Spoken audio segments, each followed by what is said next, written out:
Ghost Facers.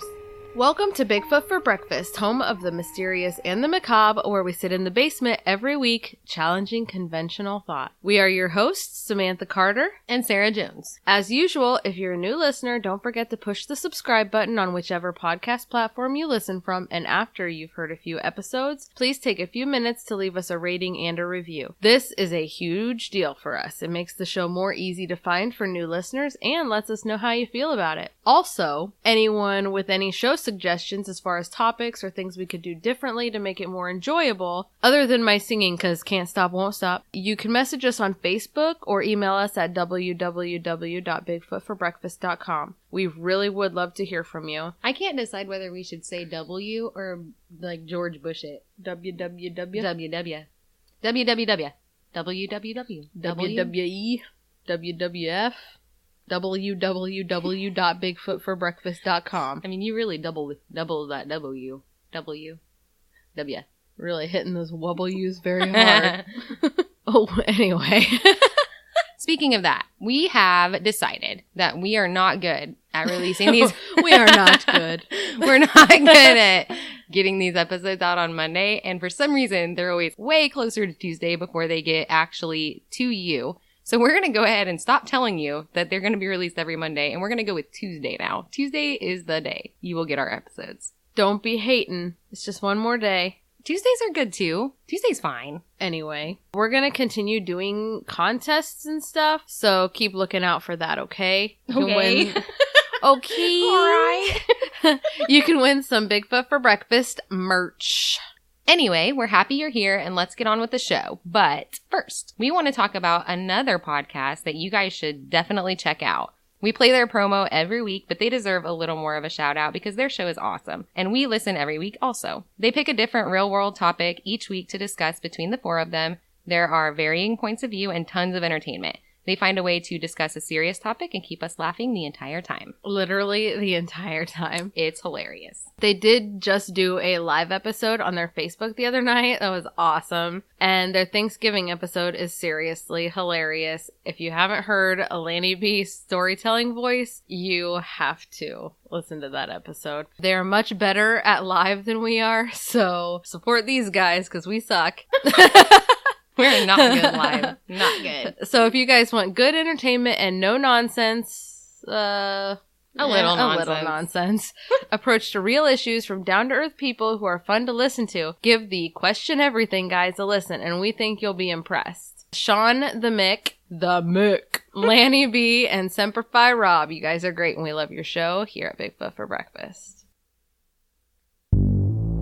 Hey, do you like politics, conspiracy, current events, and just plain whimsical nonsense? These topics and more can be found on the Question Everything Guys podcast. A weekly episode podcast available on iTunes, Spotify, Spreaker, Stitcher, Google Podcasts, and various other podcast hosting platforms. No topic is ever too serious. None of the jokes are politically correct, and all of the questions come with minimal answers. What? Come join your host, Lanny B. Sean. The Mick on the Question Everything Guys podcast. That's go. Okay, so the show today is going to take a little bit of a different direction. We are diving deep into the realm of the missing today. And I mean deep, because this case has so many elements to it, and it goes in so many different directions, it's insane. With that, when writing this episode, it didn't take very long to realize that there is just too much involved to cover in a single show. So this one will actually be a two-parter. A two-parter! Thank you, Samantha. This is a case that I have been personally obsessed with for years, and I have felt so compelled to cover it here, but I kept thinking that it had already been done a lot in the past, and that everyone probably already knew about it, so we kept putting it off and putting it off. But lately, I've been bringing it up in conversation, and not one of the people that I talked to had ever even heard of this. So, it's happening. It's going down. It's going down today. Today we're talking about a boy. An Iowa boy, actually, who went missing 30 years ago and has still never been found. But this isn't just any normal missing persons case. The amount of information and revelations that this case brings to light is astounding. And thanks to his incredibly diligent and determined mother, the case also brought about a lot of societal changes that needed to happen at the time. Allow us to lead you down this unbelievably twisting and turning tunnel of disturbing information that will pull at your heartstrings and make you think twice about letting your children out of your sight, even for just a minute. This is the tragic and heartbreaking story of 12-year-old Johnny Gosch. Back here in central Iowa marks 37 years since Johnny Gosch vanished on his paper route in West Des Moines. Gosch was reported missing back on September 5th of 1982. West Des Moines police say it remains an active case in their city. It's something that is so pervasive in the world today. This affected the whole community. I mean, things like this don't happen in West Des Moines, Iowa. But it did. A 12-year-old boy on his paper route vanishes without a trace. Tomorrow he would have turned 41 years old. All these years had gone by, and here was this picture. The kidnapping of Johnny Gosch robbed the metro of its innocence. Children were afraid to go out. Parents watched their every move. Johnny has never been found. Channel 13's Aaron Brilback talks with his mother as she prepares to cope with another birthday without her son. The disappearance of Johnny Gosch. It's a kidnapping that would shock an entire community and forever change the way that parents watch their children. A 12-year-old paper boy, while doing his paper route along this quiet West Des Moines street, disappears without a trace. And people start believing this. One of the paper boys saw a tall man come out from in between two houses and then follow Johnny. It's every parent's worst nightmare. Johnny Gosch was, by all accounts, a normal, happy kid growing up in affluent West Des Moines with his parents, John and Noreen, his siblings, and his little dog, Gretchen. He did things that normal kids did. He had a lot of hobbies, go-karts, snow forts, growing up in the suburban Midwest. We're all aware here that parenting in the 70s and 80s was wildly different than it is today, and even different than what it was in the 90s. We grew up in the 90s, and I remember our mom wanting to know where we were and what we were doing all the time, and she kept a close eye on us. Kids today and in the 90s weren't given the same freedoms as kids in the 70s and 80s, and there's a reason for that. The world is changing, it's growing, it's progressing, and as good as that sounds in all the right ways, the world is growing and progressing in all of the darkest ways as well. The 70s and 80s weren't only just a turning point and a time of development for parenting, but also for danger. The idea of serial killers, organized pedophilia, and sex trafficking, things like this were previously unheard of. The Johnny Gosch case was one of several cases that really brought these ideas to light and put changes into motion. Johnny was one of the first children to be featured on milk cartons. His case also brought about the passing of the Johnny Gosch Bill into law in 1984. This law requires law enforcement to immediately investigate missing child cases in which foul play may have occurred. I feel like that should have just gone without saying. Oh, this whole episode you're going to be really annoyed. So Noreen went on to help form the Center for Missing and Exploited Children with John and Reve Walsh. In the summer of 1981, Johnny got a job delivering newspapers so he could save up enough money to buy a dirt bike. He got his dirt bike so that he could ride with his brother and his friends, and then he just kind of kept working the paper route to earn extra money. Every morning he would go on the route, he would get up extra early and wake up his father, John, who would go along with him. On the night of September 4th, 1982, Johnny was having dinner with his parents when he told them he was going to head to bed early since he had to be up for the paper route in the morning. His mother, Noreen, states that he did something odd that night. He came up behind her and gave her a big hug around the neck and said, "I love you, Mom. You're the best." Not that he never told his mom he loved her, it's just the way that he said it that seemed out of context. The next morning, Sunday, September 5th, 1982, Johnny woke up early just as he did every week. Except this time, he didn't wake his father. This would be the only time ever that he didn't do this.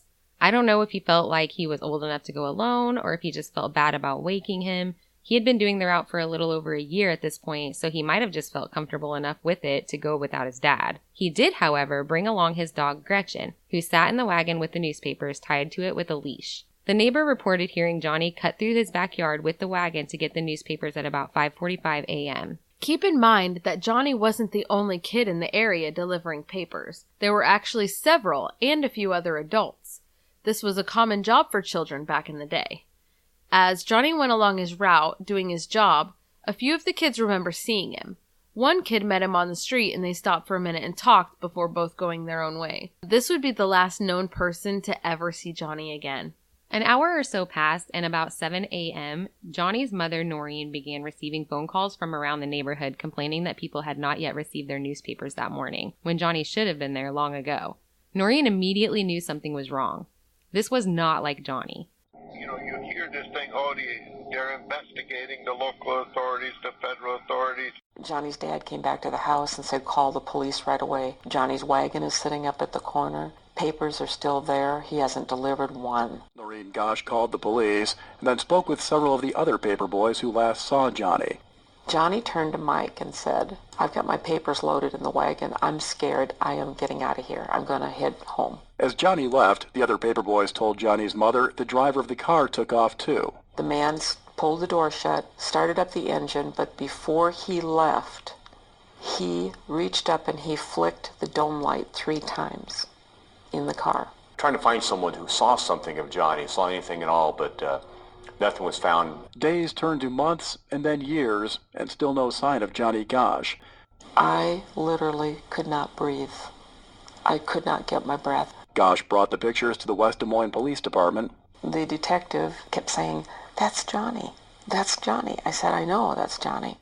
I know that people like to say that it's a mother's instinct to immediately freak out when things like this happen, but I can honestly disagree with that. I think that if a mother insists that something is wrong regarding her child, it should be acknowledged. Moms and dads, they know their kids, and if they say that something isn't right and they need help, they're probably right. And if everything turns out to be okay, great. And a lot of times, it totally depends on the kid, right? I know that I have a child that doesn't always do what he's supposed to do, and he isn't great at all about staying on task. So if I were to receive phone calls like this about him, my immediate instinct would not be one of panic. I would be wondering what the heck he is up to and why he's screwing around instead of doing his job. But I'm not just talking smack about him. This quality is one that he came by naturally. He is his mother's child. However, my daughter is a different story. If I tell her to be somewhere or if she has a job that she's supposed to be doing, 95% of the time, she's doing it. So if I were to receive phone calls about her, I would immediately worry that something happened. Now, I say these things because I want you to keep them in mind later when we are talking about the way that Noreen Gosch was treated when it came to her missing son. I think you will be highly disappointed. Anyway, Noreen Gosch received these phone calls from the neighbors wondering where their papers were, so she sends her husband out to look for Johnny. In the meantime, she's making phone calls herself, asking around the neighborhood if they've seen him and where he was. Remember, John Gosch usually went on the route with his boy, so he walked the route just like Johnny normally would, thinking that he would come across him and asking the other kids about him along the way. Pretty soon, John comes across a sight that sunk his heart. He turns a corner and finds his son's wagon full of newspapers sitting on the walkway with their dog Gretchen still tied to it. His last name painted on the back of the wagon in thin black letters staring him in the face. He also saw scattered newspapers and rubber bands all around the wagon on the ground, and his son is nowhere in sight. John ran back to the house to tell Noreen what he had found, and they immediately called the police. It took West Des Moines PD a full 45 minutes to respond to this call, but while they were waiting, Noreen didn't waste any time. John waited at the house for the cops to show up, and she hit the streets asking everyone she came in contact with if they had any information. So when the cops arrived, she was already armed with bits and pieces for the police. What any responsible parent could or would have done. Noreen Gosch did literally every single thing that she could possibly do for her boy for years. Throughout this episode, we will make mention of the incredibly shoddy police work that was involved or wasn't involved in the Johnny Gosch case. But we also want to make sure that you as listeners realize that just because we think that this police work was so less than adequate or even acceptable, we do love, appreciate, and support police officers here at Bigfoot for Breakfast. We are not out to make them look bad. This is just a very bad situation in which this particular case was largely mishandled by police. So with that, we're going to move on. Now at this point, bear with us as we try not to be confusing as we describe the events that unfold in the next few minutes. All of this information was pieced together from small things that separate witnesses saw, so it's somewhat difficult to understand how it played out. A few of the kids that morning had encountered a man in a Ford Fairlane, which is kind of a small two-door car from what I gather. Now, hold on.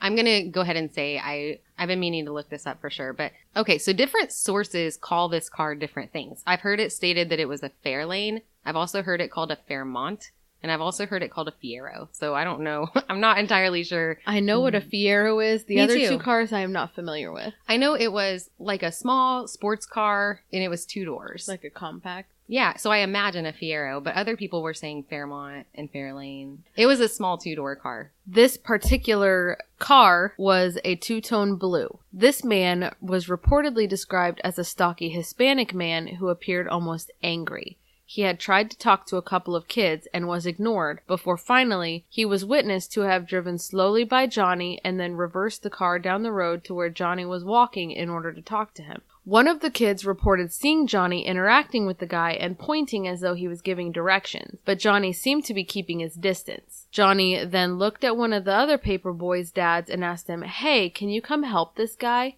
pointing at the man in the car. At this point, the man in the car immediately drove away. As Johnny walked away, he reportedly said to a group of boys, "There's something weird about that guy," and then went on his way. Always trust your gut instincts. And I think he did. I mean, it really sounded like he was keeping his distance from the car. He talked to an adult. Yep. He did called all an the adult right over. Yep. And then he walked away from the guy, and the guy, drove away. He just didn't know what was going on, really. And a lot of 12-year-olds wouldn't know how to handle that situation, although we do a lot more education about that stuff now. Stranger danger. Yep. And speaking of stranger danger, the Johnny Gosch case was one of the cases that brought about the idea of stranger danger and teaching kids about strangers in school. So I didn't mention that in this whole episode. So that's part of it too. That this was a huge turning point as far as parenting goes and strangers. So this seems to be the extent of what Noreen knew by the time the cops arrived, and she gave them this information when they got there. So at this point, they were aware that a stranger or two were in the area trying to talk to kids, doing the paper routes, and that all the kids had a bad vibe. They also knew that he had been talking to Johnny as well, and now he's missing. And also, they have a description of the car. So Noreen, she did good. I mean, she had all of this within that 45 minutes that the cops got there. So when they got there, she was ready, armed with info to get them started. All the right things. Which, as a police officer, wouldn't you be extremely happy about that? They did half your work for you before you even got there. Yeah, awesome. You would think that this would be a great place to start, right? According to Noreen Gosch, she immediately began to disclose all of this to the police who showed up, and immediately it was dismissed. They kind of nodded as she talked, but then as soon as she finished, they asked John and Noreen, "Has your son ever run away?" They answered that no, he had not, and then they both became very upset.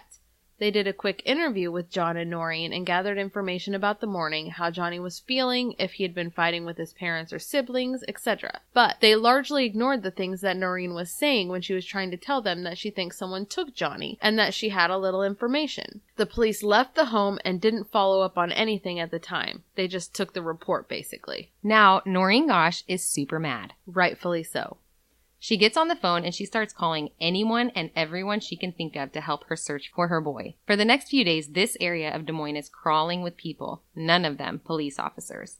People in parks, walking up and down sidewalks, in patches of timber, and walking ditches trying to find Johnny. It's a pretty decent search effort of thousands of people that went on for a few days until the police chief, Orville Cooney, arrives at a local park. Calling you out by name, Orville. Reportedly drunk, according to Noreen, and angry, according to several witnesses, he stands on a picnic table in the center of a mass of people who had gathered to begin a search in the area and shouts, "Everybody go home, he is just a damn runaway." The searchers slowly started to dissipate, and the efforts began to dwindle after this, as no trace of Johnny had been found. It was starting to seem to them that the police chief may be right after all. So Noreen went to see the chief and asked how long it would be before the FBI could be involved. At this point, he put his hands out and stated harshly, "They won't. We do not have a crime here." It was really here that the case became a battle between the Gosches and the police department. Not only were they not working together, they seemed to almost be working against each other. Later, in an interview with the newspaper, Chief Cooney was asked about some of the allegations that Noreen Gosch was bringing forth, stating that they were doing absolutely nothing to help. He was quoted as saying, "I don't give a damn about what Noreen Gosch has to say." It is said that the police chief was so irritated by Noreen that his pride got in the way of his handling of Johnny's case. The press went wild, with Gosch's story reported all over the country. The only mother I know that's ever stood up and fought him to the end was Noreen Gosch. Now, this is one of the most bewildering cases that I have probably ever researched, just because as we get into it further, more questions just seem to arise. She just didn't believe that. She wanted to see what was being done, and when she saw nothing was being done, she understood how the system worked. Gosch believes the driver was signaling another person who later grabbed Johnny. That people are scared to go ahead and want to know what happened to their kid. Johnny, we love you. We're waiting for you to come home. Please let us know what you want as far as anything that we can do to have John return home to us safely. We're leaving the porch light on every night. Moms are like that. Something's dreadfully wrong. Noreen Gosch was not taking no for an answer. She wanted their help, and she was not backing down. There were cops who adamantly refused to work with her because she became increasingly difficult to deal with. Imagine what she was going through, though. She was trying to advocate for her boy, and she wasn't going to give up on him. She worked to gather more searchers to comb the area and had 10,000 flyers printed and plastered all over Des Moines. She took any radio, newspaper, or television interview she could and put her son everywhere, making Johnny Gosch a household name. Chief Cooney went on to tell Noreen that they would do nothing unless she could provide some kind of proof that he was in danger for sure. Otherwise, he would be forever considered a runaway, and that was it. And that's not her job. No, that's not her job. It's their job. Interestingly, Chief Cooney was found to be largely inadequate to handle that case and quite an immoral officer. Later allegations against him would be made by several of his fellow officers that he was frequently drunk on the job, would wipe out tickets of friends and relatives, was blatantly racist, and interfering against an investigation that involved his son. At this point, Cooney resigned, and his tenure was revoked, citing administrative deficiencies. Now, this wasn't just like a small amount of officers either. I didn't put this in here, but if I remember the numbers right, there were 36 officers employed for the West Des Moines Police Department, and 18 of them came forward making these allegations. So it was something that just absolutely could not be ignored. Psychics have come forward telling John and Noreen that their son is deceased and that his body will soon be found near a creek within a couple of miles of their home. So was it more than one psychic who said the same thing? Yeah. For some reason, I was thinking that it was a couple at least. Because you know how, like, when missing persons go, yeah, psychics will start calling. They come out of the woodwork and they say all kinds of different things. You know how I feel about psychics. Oh, me too. Me too. And the fact that... Not that I discount that there probably are some actual psychics out there. Oh, I However, it. I feel like there are a lot of people that claim to be that are not for attention. Absolutely. And I think that they capitalize on people, you know, to make money a lot. Especially people who are desperate. Who are desperate to talk to deceased loved ones. Which is horrible, and I hate you all for it. Yeah, it is like the worst thing that you could possibly do. It's awful. Trash. So, when I was writing this, I was thinking the way it played out, it almost sounded like one psychic had already heard what another psychic said. And it kind of seemed like they kind of just played on that, yeah, you know? That's hard to say. So I don't know. So anyway, a man named Ken Wooden contacted the Gosches. Upon reading their story in the paper, he quickly determined himself that it was obvious that Johnny was not a runaway. The fact that he brought his dog along with him on the route and the dog was still in the wagon when Johnny was missing told him that he did not leave on his own. Ken Wooden was a world-famous investigator into child pedophilia rings, and he was the first to present that this is what happened to Johnny Gosch. At this time, in the early 80s, the word pedophilia was unheard of. Obviously, people were aware that there were some people who deviated sexually to children, but it was rare. So rare that they thought there couldn't actually be a name for it. Could there? More information was gathered through the use of private investigators hired by John and Noreen Gosch. So at this point, we know that he went on his route, was seen talking to a guy in a blue car, expressed concern to other kids about the guy, walked away, and was never seen again. The hired PIs dug a lot deeper, obviously, and spoke more in depth with witnesses and worked to find new witnesses. Here is what they pieced together as far as what happened after Johnny was seen talking to the man in the car. About that time, as Johnny was walking, another of the boys said they saw a second man come out from the shadows between two houses walking behind Johnny. The boy thought that it looked like he was intentionally following him, but Johnny unfortunately did not notice him. As Johnny turned a corner with his wagon, there immediately in front of him sat the parked blue Ford. We assume it's a Fiero. We don't know. We don't know for sure. Fiero, Fairlane, blue car. At this point, we might not have had any idea what happened, but luckily there was a person who happened to be awake in a nearby home who heard a commotion and looked out the window. They reported seeing the driver exit the car and grab Johnny while the man who had been following him on foot came up behind and shoot him with something. Johnny then went limp while the two men put him in the back of the car with possibly a third man. Obviously, it's speculated that he was hit with a stun gun. The car then sped off quickly, running the stop sign and making a left turn before speeding out of sight. Other witnesses in the area reported hearing the squealing of tires in the area around this time, so there is some corroboration there. Noreen and the private investigators took this information to the police, who did not follow up with the witnesses at this point either. They still got no help. In fact, people were beginning to get sick of Noreen.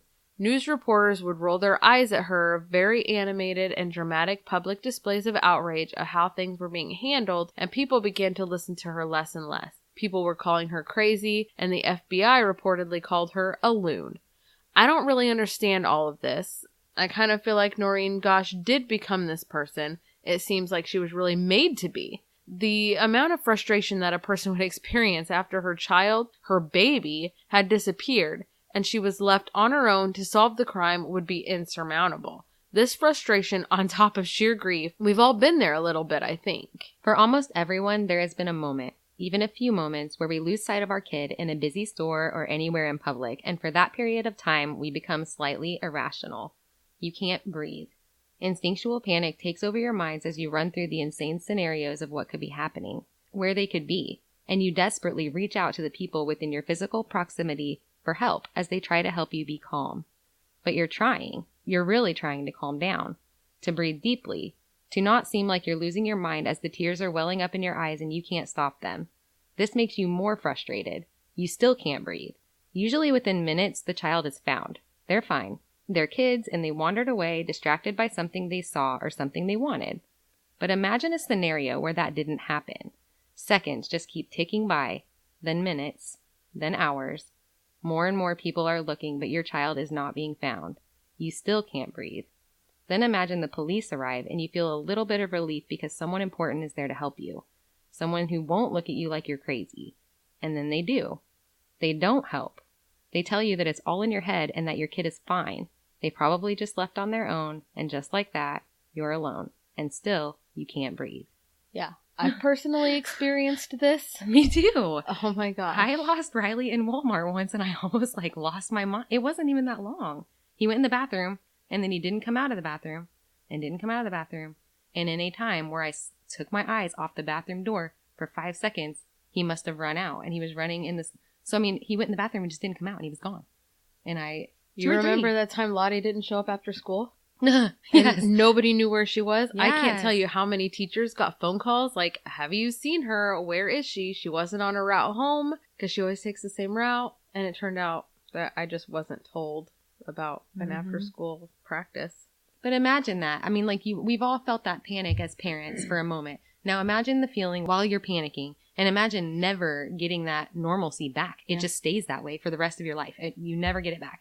That is enough to make anyone crazy. To make anyone frustrated to the point that they don't care how they come off to people as long as something is getting done. There is a lot to be said about Noreen Gosch, and she isn't always shown in the most positive of lights, but I have to think that she is just a mother who refuses to give up. And although it's likely too late for her boy, she has done absolutely everything in her power to make sure that this doesn't happen to another parent as long as she can help it.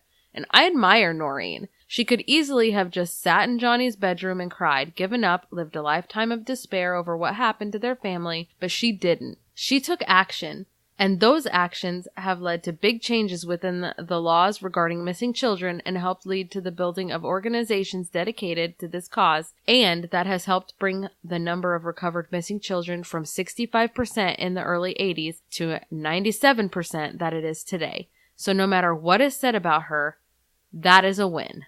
6 months after Johnny goes missing, a woman leaving a convenience store was quickly approached by a frantic boy who matched Johnny's physical description, and he screamed at her, "I'm Johnny Gosch. I've been kidnapped." But before the woman could react, 2 men came out of nowhere and snatched the boy up and took him away.